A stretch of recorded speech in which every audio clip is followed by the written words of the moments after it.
ਓਏ ਆ ਜਾ ਹੁਣ ਅਸੀਂ ਚੱਲੇ ਆ ਘਰ। ਅੱਛਾ ਤੈਨੂੰ ਲੈ ਕੇ ਚੱਲਿਆ ਮੈਂ ਆਪਣੇ ਮਾਂ ਪਿਓ ਕੋਲ। ਅੱਛਾ ਉੱਥੇ ਮੇਰੀ ਮਾਂ ਦੀ, ਮੇਰੇ ਪਿਓ ਦੀ, ਮੇਰੇ ਬਿਰਾਵਾਂ ਦੀ ਤੂੰ ਇੱਜ਼ਤ ਕਰਨੀ ਹੈ। ਅੱਛਾ ਸਰਤਾਜ ਜੀ ਤੁਸੀਂ ਫਿਕਰ ਨਾ ਕਰੋ ਮੇਰੇ ਲੋ। ਹਾਂ। ਮੈਂ ਬੜੀ ਇੱਜ਼ਤ ਕਰਾਂਗੀ, ਬੜਾ ਉਹਨਾਂ ਦਾ ਖਿਆਲ ਕਰਾਂਗੀ। ਉਹਨਾਂ ਨੂੰ ਟੈਨਸ਼ਨ ਨਾ ਤੁਸੀਂ ਲਓ। ਉਹਨਾਂ ਨੂੰ ਪਤਾ ਲੱਗੇ कि कुड़ी लाहौर चू परनी के आई है। ठीक है ना। परेशान ना हो। मेरा पिंड है ना, गांव है सरगोदा। अच्छा हाँ, ते पता लगे कि लाहौरे ने ते इज्जतदार है लिखी पड़ी है। ठीक है। हाँ मेरे लिए कोई परेशानी नहीं आएगी। मैं बड़ी तेरे अब्बू की इज्जत करांगी, तेरे घर वाले सारे बहुत इज्जत करांगी सरताज। बस इसे गल ते मैं तेरे ते बड़ा मान ते फखर है, मैंने बड़ी खुशी है कि तू बड़ी मेरी इज्जतदार है, बड़ी प्यार करने वाली है। ते हुण चलिए। चलो कुछ कुछ कुछ चलो आ जाओ। कुछ कुछ कुछ आजा ओए अब्बे मेरे तू खुश करना है। ठीक है। बहना मेरिया ने भी खुश करना ही। ठीक है तुसी परेशान ना हो। चल ठीक है फिर आजा। कुकी हाँ जी तेनू अपने काले कोलियां दी पई है, तेनू कोई फिक्र नहीं हैगा। पुत्तर साडा किथे वे किथे गया है, बस तेनू पैसे चाहिए ने, थोड़ी बाती कोई तेनू फिक्र है ओदी? सड़ गई है आज ही ते मासा सियाह होए ने ते जाजी कह छड़े मैनू। अब्बा मां सही कहन रही है, भाई हरे केड़े प्रदेश च बैठा वे, तेनू अपने आप नहीं आंदी, तेनू ये पता वे कि खाना वे इंजवे गल्लां करनियां ने, तेनू नहीं पता लगदा। मां सही कहंदी पई है। तू ते वेला रह हड्ड राम हो गया वा, तेनू दब्बा के लगे शर्म आंदी है। ओ पता नहीं कितने गरीब हैगा भरा मेरा वड्डा छब्बू, ओंदा पता कर किथे ने ओ। तू बस घर मंजी ते बैठा रहना जिते टाइम है। और तेनू केड़ा फिकर वा, तू हर वक्त चाह मंगदा रहना वे, मावां धीआं ते अस्सी रोलदियां फिरदियां काम करदियां फिरदियां। ओ पुत्तर मैनू भी पता वे, ओ मेरी औलाद हैगी है, विछोड़ा नहीं होंदा, इलम हो गया कि भी साल हो गया वो आया नहीं है। मैनू इलम है कि की हाल है मेरा, मैं तो कहना है कि भी अल्लाह करे कितों ना कितों आ जावे। दुख किनू नहीं होंदा औलाद दा, गल्लां कर छड़ दिओ जी तुसी। बिस्मिल्लाह करो, साडा पुत्तर आ गया, इन्ने चेर बाद वो आ गई। आया छब्बू, आजा छब्बू भाई की हाल है? और ठीक ठाक। की हाल है छब्बू भाई? ऊपर हो हाल बाहर भी कुछ ऐसे वो है, इस कुर्सी पे वो ऐसे बैठो इधर बैठे आप शुक्र है मेरा पुत्र अब्बा जी। आया छब्बू, अस्सलाम वालेकुम। कितों आया साल बाद। अम्मा इन्ने चेर बाद तो किथे चला गया और था? सलाम भाई जी आ। मैं ठीक ठाक हूँ। भाई ये कौन है? अच्छा ये मेरे अब्बा है, मुकी अब्बा। ये मेरी छोटी बहन है, ये मेरी अम्मी है, वो मेरा छोटा भाई है। हाँ आप उठे, इनसे प्यार लें, सलाम करें आप। अस्सलाम वालेकुम।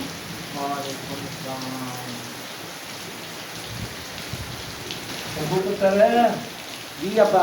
ना फिर होर सुना की हाल चाल है? अब्बा मैं ठीक हूँ कि केडी सोहनी तेरी कौन नूंह है? है। अच्छा नो रानी है। ਉੱਥੇ ਮੈਂ ਸ਼ਾਦੀ ਕਰ ਲਈ ਸੀ ਲਾਹੌਰ। ਅੱਛਾ। 6 ਮਹੀਨੇ ਮੈਨੂੰ ਇੱਥੇ ਰੱਖਿਆ ਹੈ ਤੇ ਹੁਣ ਮੈਨੂੰ ਕਿਹਾ ਚੱਲ ਤੂੰ ਮੇਰੇ ਮਾਂ ਪਿਓ ਦੇ ਨਾਲ ਤੈਨੂੰ ਮਿਲਾ ਕੇ ਲਿਆਵਾਂ, ਛੋਟੇ ਭੈਣ ਵੀਰਾਂ ਨੂੰ ਮਿਲਾਵਾਂ, ਤੇ ਇਹਨੂੰ ਮੇਰੇ ਨਾਲ ਲੈ ਕੇ ਆਇਆ। ये पता नहीं किस तरह दी, उन्हें समझ ही नहीं आती असली की कहना है। ये तुम्हारा पापा क्या कह रहे हैं? ये पापा मम्मा कह रहे हैं कि तुम बड़ी अच्छी हो, बड़ी खूबसूरत हो। अच्छा हाँ भाई ये कौन नक करी जी वे है, किथों लाया है इन्नू इन्नी नखरे बाजवा इन्नी सुर्खी ਵਿੱਚ ਹੀ ਕਹਿੰਦੀ ਹੈ, ਇਹਨੂੰ ਕਿੱਥੋਂ ਚੁੱਕ ਲਿਆ ਹੈ? जी कौन चढ़े रही, क्या कह रही है मुझे?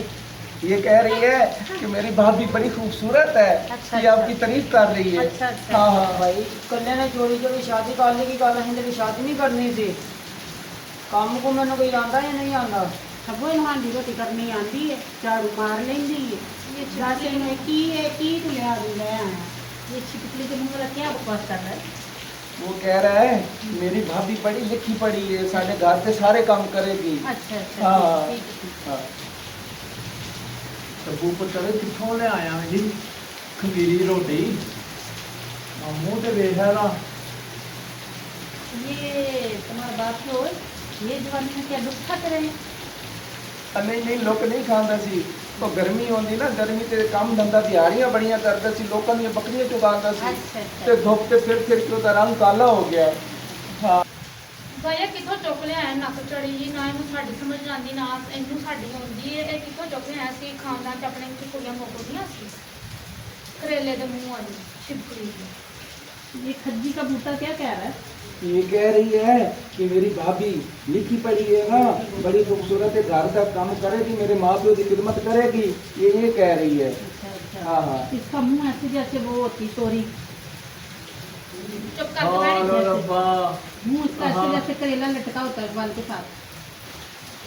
ਉਹ ਛੱਪੂ ਪੁੱਤਰ ਸਾਲ ਪਿੱਛੋਂ ਤੂੰ ਆ ਗਿਆ ਮੈਂ ਕੀ ਵੇਖਣਾ ਤੂੰ ਲੈ ਕੇ ਆਇਆ ਮੈਂ ਹੈ ਸ਼ਰਮ ਨਹੀਂ ਆਈ ਤੈਨੂੰ ਬਗੈਰ ਤਾਂ ਕੁੱਤਿਆ ਬੁੱਢੀ ਲੈਣੀ ਸੀ ਤੂੰ ਸਾਨੂੰ ਕਹਿ ਦਿੰਦਾ ਲੱਖ ਦੀ ਲਾਹਨਤ ਹੀ ਤੇਰੇ ਤੇ ये तुम्हारा बाप क्या कह रहा था?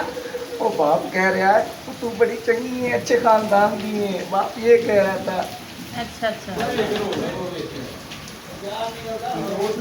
ਉਹ ਲੱਖ ਦੀ ਲਾਹਨਤ ਹੀ ਉਹ ਛੱਪੂ ਤੇਰੇ ਤੇ ਕੀ ਸਾਡੇ ਵਾਸਤੇ ਲੈ ਆਇਆ ਮੈਂ ਮੇਰਾ ਸੁਗਾਤ ਲਿਆ ਹਾਲੋ ਰੱਬਾ ਇਹ ਤੋਂ ਚੰਗਾ ਤੇ ਤੂੰ ਜੰਮਦਾ ਹੀ ਨਾ ਇਹ ਤੋਂ ਚੰਗਾ ਤੇ ਤੂੰ ਛੋਟਾ ਹੁੰਦੀ ਪੋਤ ਹੋ ਜਾਂਦਾ ਤੇ ਉਹ ਚੰਗਾ ਸੀ ਕੀ ਸਾਡੇ ਵਾਸਤੇ ਨਾ ਅਜ਼ਾਬ ਲੈ ਆਇਆ ਅੱਲਾ ਦਾ ਹਾਲੋ ਰੱਬਾ ਉਹ ਕਿੱਥੋਂ ਸਾਡੇ ਵਾਸਤੇ ਲੈ ਆਇਆ ਮੈਂ ਜੀ ਸੁਗਾਤ ਨਾ ਕੋਈ ਸਾਨੂੰ ਸਮਝ ਆਉਂਦੀ ਉਹਦੀ ਤੇ ਨਾ ਕੋਈ ਉਹਨੂੰ ਸਾਡੀ ਆਉਂਦੀ ਹੈ ਹੁਣ ਦੱਸ ਨਾ ਕੀ ਕਰਨਾ ਹੀ ਇਹਦਾ ਇਸ ਤੋਂ ਚੰਗਾ ਨਾ ਲਾਹਨਤ ਵੀ ਤੇਰੇ ਤੇ ਜ਼ਿੰਦਗੀ ਤੇ ਜੇ ਤੂੰ ਨਾ ਹੀ ਹੁੰਦਾ ਤੇ ਉਹ ਹੀ ਅੱਛਾ ਸੀ ਸਮਝ ਆ ਗਈ ਹੈ ਮੈਨੂੰ ਨਾ ਸਾਰੀ और की अब्बा समझ आ गई तेनू? ਸਮਝ ਇਹ ਆ ਗਈ ਹੈ ਕਿ ਸਾਡੇ ਨਾ ਘਰ ਵਿੱਚ ਨਾ ਖਜ਼ਾਨਾ ਹੈ। अच्छा। ਹਾਂਜੀ ਦੱਬਿਆ ਹੋਇਆ ਅੱਬਾ ਆਪਣੇ ਘਰੋਂ ਕਿੱਥੋਂ ਆ ਗਿਆ ਖਜ਼ਾਨਾ? ਉਹ ਜੋ ਹੈਗਾ ਸੀ ਦਰਵੇਸ਼ ਆਇਆ ਸੀ ਇੱਕ ਨਾ 20 ਸਾਲ ਹੋ ਗਏ ਨੇ ਦੱਸਿਆ ਸੀ ਮੈਨੂੰ ਨੇ ਲੇਕਿਨ ਇਹ ਵੇ ਕਿ ਸ਼ਰਤ ਹੈ ਵੇ ਕਿ ਜਿਹੜਾ ਵੀ ਨਾ ਸਾਡੇ ਤੋਂ ਸਾਰਿਆਂ ਤੋਂ ਸਵੇਰੇ ਉੱਠੇਗਾ ਸਫਾਈਆਂ ਵਗੈਰਾ ਬਰਤਨ ਮਾਂਜੇਗਾ ਸਫਾਈ ਵਗੈਰਾ ਹੋਏਗੀ ਤੇ ਉਹਨੂੰ ਹੋਏਗਾ ओए अब्बा ये सारे घर के काम मैं करना मैं। नहीं अब्बा ये मैं हुण करांगी तुहाडी सारे मर्जी है। काम। नहीं अब्बा सारे घर का काम मैं करांगी। ਖਜ਼ਾਨਾ ਹੈਗਾ ਜੇ ਲੱਭਣਾ ਜੇ ਤੇ ਲੱਭ ਨਹੀਂ ਅੱਬਾ ਮੈਂ ਕਰਾਂਗਾ ਕੰਮ ਸਾਰੇ। नहीं मेरी बात सुनो, ये सारे घर के काम मैं करूँ तुम लोग अब आराम करोगे, सही कह रही है ना? हाँ सही कह रही है। ये मुझे पकड़ा दे। अरे